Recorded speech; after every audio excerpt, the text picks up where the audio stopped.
आज के सत्संग में आप सभी भाई बहनों का बहुत बहुत स्वागत है।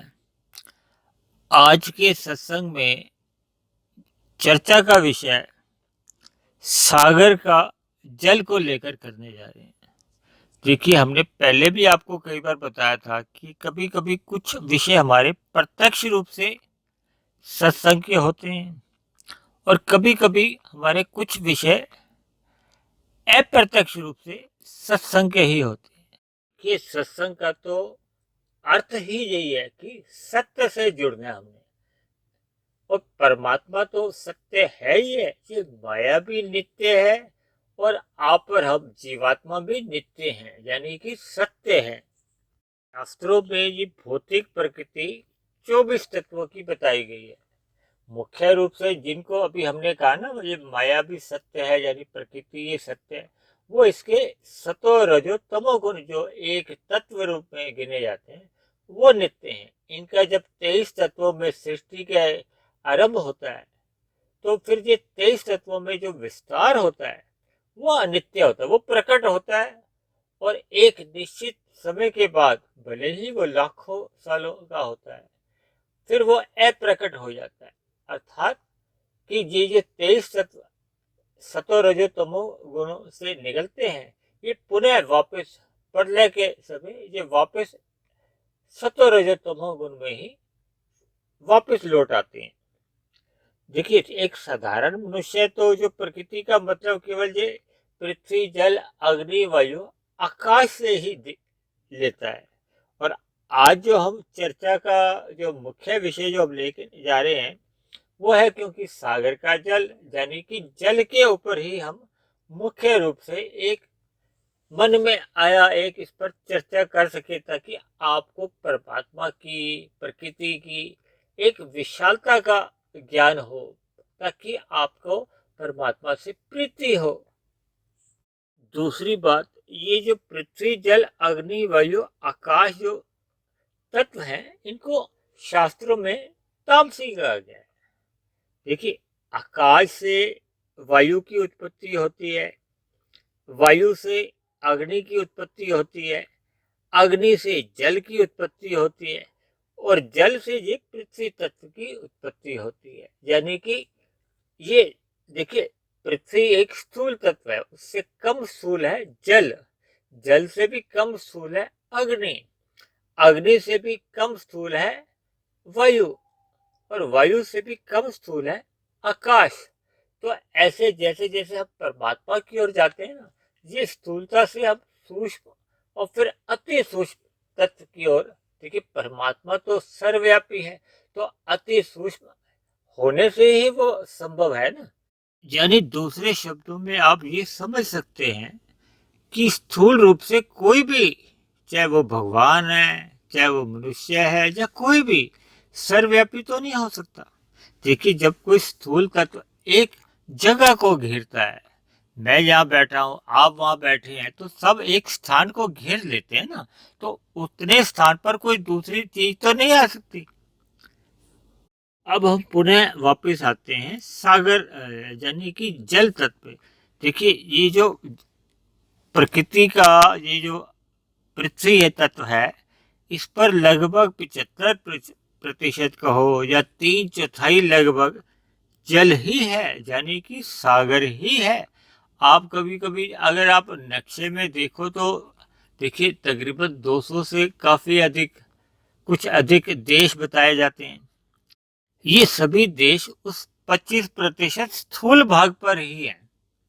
देखिए, पृथ्वी का जो कारण है वो जल है और जल का कारण है अग्नि और अग्नि का कारण है वायु और वायु का कारण है आकाश।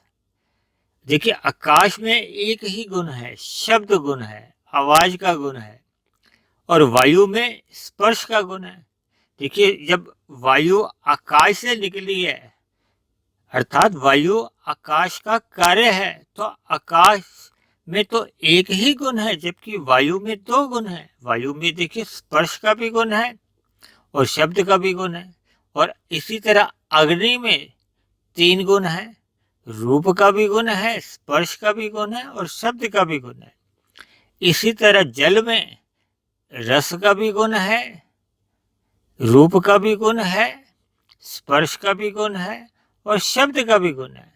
और जिस स्थूल भाग पर आप और हम रहते हैं, यानी कि पृथ्वी तत्व में गंध भी है, रस भी है, रूप भी है, स्पर्श भी है और शब्द भी है।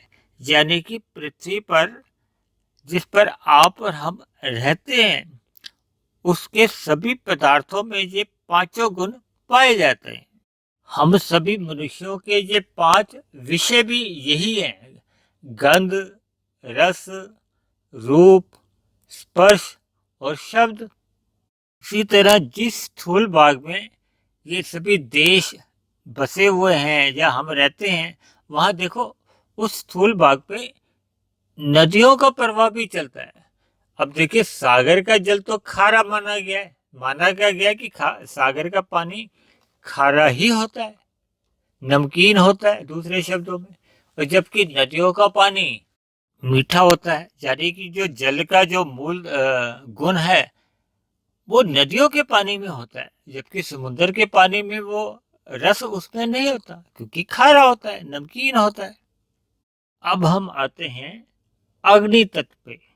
देखिए, ये जो सूर्य का प्रकाश आता है, देखिए ये अलग बात है कि हम पृथ्वी क्योंकि गोल है, आधे हिस्से पे दिन रहता है, आधे हिस्से पे रात रहती है। जबकि सूर्य जो हमें महसूस होता है एक साधारण भाषा में कि सूर्य उग आया है या सूर्यास्त हो गया है या सूर्य डूब गया है, ये एक वैज्ञानिक दृष्टिकोण से कहा जाता है, क्योंकि पृथ्वी गोल है तो पृथ्वी अपनी सतह पर घूम रही है, तो इसलिए ये दिन रात चलते हैं। लेकिन वास्तव में तो सूर्य का प्रकाश नित्य बना रहता है, वहां अंधकार होता ही नहीं है।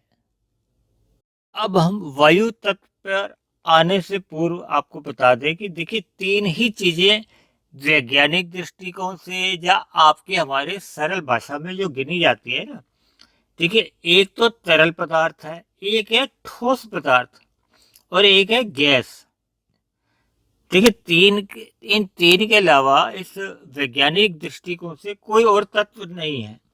यानी कि तरल पदार्थ क्या गिना जाता है, ये जल तत्व तरल पदार्थ गिना जाता है। इसी तरह ठोस क्या है, ये पृथ्वी एक ठोस पदार्थ है और वायु एक गैस के रूप में है। देखिए, जब सूर्य का एक प्रकाश आता है, समुद्र का एक वाष्पीकरण की क्रिया आरंभ होती है। इस वाष्पीकरण को आप गैस भी समझ सकती हो, वायु भी समझ सकती हो, यानी कि एक भाप बनती है जो ऊपर की ओर जाती है। इसको मैं आपको एक सरल उदाहरण से समझाने जा रहा हूँ। देखिए, आप सभी के घरों में चाय बनती है।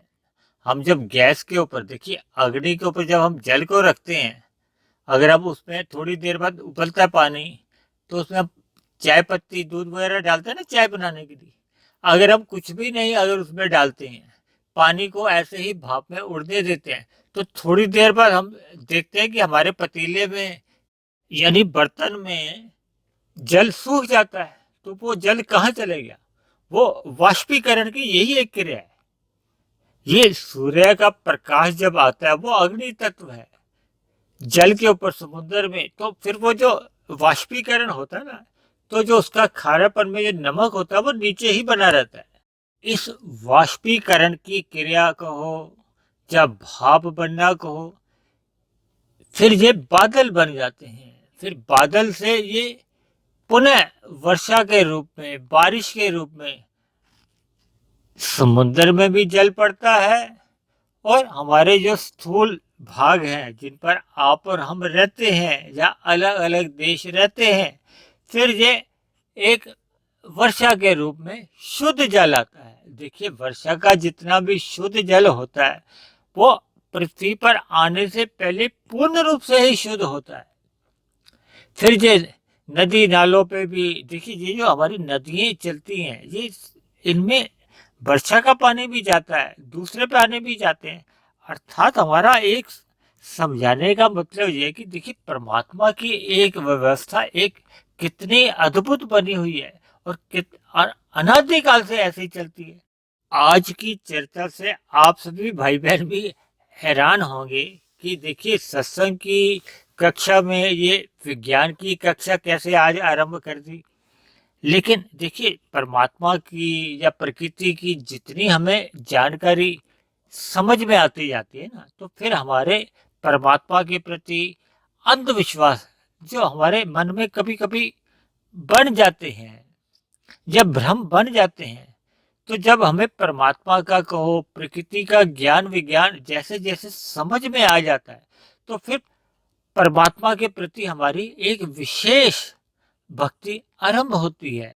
यानी दूसरे शब्दों में परमात्मा से हमें लगाव होने लगता है, एक विशेष आकर्षण मन में पैदा हो जाता है। दूसरी बात, आज की चर्चा को हो सकता है मेरे समझाने में कुछ कमी रह गई हो, क्योंकि विज्ञान मेरा कभी विषय नहीं रहा। देखिए मैं कॉलेज के समय में भी अर्थशास्त्र का ज्ञान मैंने विशेष रूप से प्राप्त किया है, तो वैज्ञानिक दृष्टिकोण से हो सकता है कुछ कमी रह गई हो। कि मेरी अक्सर ये कोशिश रहती है कि शास्त्रों के ज्ञान को ही एक आधार मानकर विभिन्न विषयों को उठाकर सरल शब्दों में कुछ ऐसा परमात्मा का ज्ञान दिया जाए जिससे आपकी आध्यात्मिक उन्नति हो, आपके दिनचर्या में सुधार हो, यानी कि हमारा परमात्मा के प्रति प्रीति हो और हमारे कर्मों में भी सुधार हो, अर्थात हमारी दिनचर्या कुछ ऐसी बने। देखिए अभी कुछ दिन पहले हमने एक चर्चा सोने में जागने का समय के ऊपर भी की थी। देखिए मेरी अक्सर कोशिश रहती है कि चाहे विषय संसारी हो या भौतिक हो, उसको परमात्मा के साथ जोड़ दें ताकि हमारी दिनचर्या में, हमारी रोजमर्रा की जिंदगी में बदलाव आए, सुधार आए, ताकि परमात्मा से हमारी प्रीति निरंतर बनी रहे और हमारी आध्यात्मिक उन्नति हर क्षण होती रहे।